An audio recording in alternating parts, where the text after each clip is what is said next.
2020, a year America will never forget. A year when millions stepped onto the streets demanding justice, demanding equality, demanding change. Seattle, one of the loudest voices in that storm. But in the middle of the crowds, the signs, the chants, a moment happened that froze the world.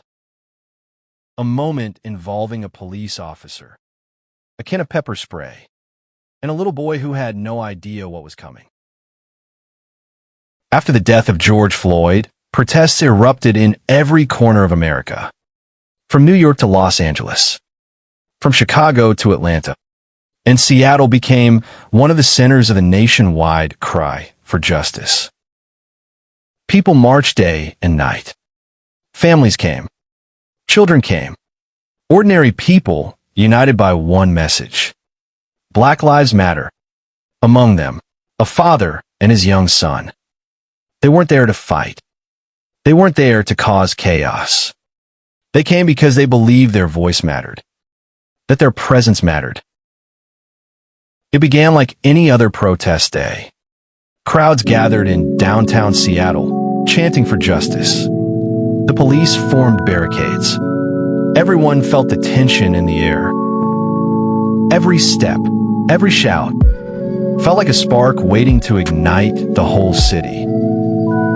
The father held his son close. He wanted his child to witness history, but also hoped nothing would go wrong. He had no idea what would happen next.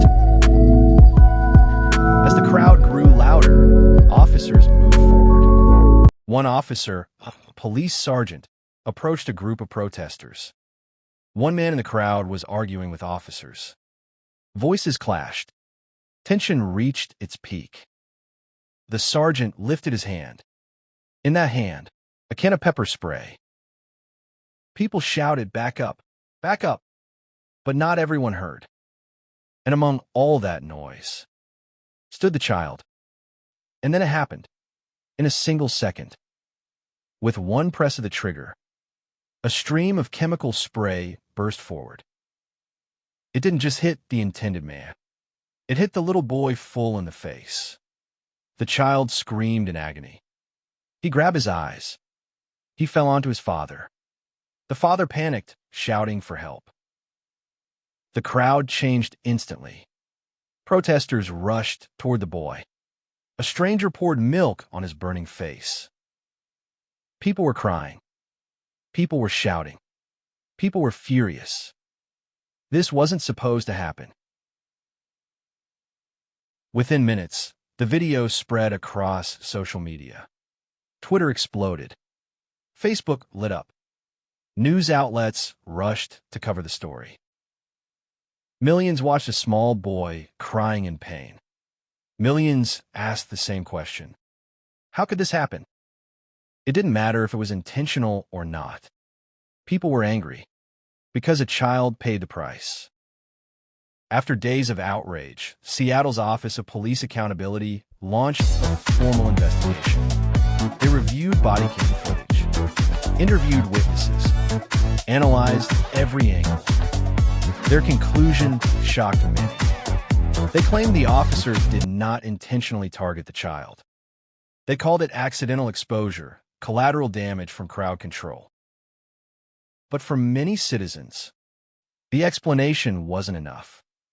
Because a mistake can still cause trauma. And that boy's pain was real. The boy's father refused to stay silent.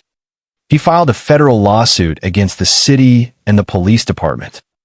Not out of hatred, but out of responsibility. He said, "My son deserved protection, not pain." It became a symbol of something bigger. The need for accountability. The need for reform. The need for change. This single moment became more than a viral clip. It became a reminder. A reminder that our systems aren't perfect. That mistakes carry consequences. And that children should never be caught in the fire of conflict. Justice isn't a request. It's a duty. Because, in the end, every child deserves safety. Every family deserves peace. And every voice deserves to be heard.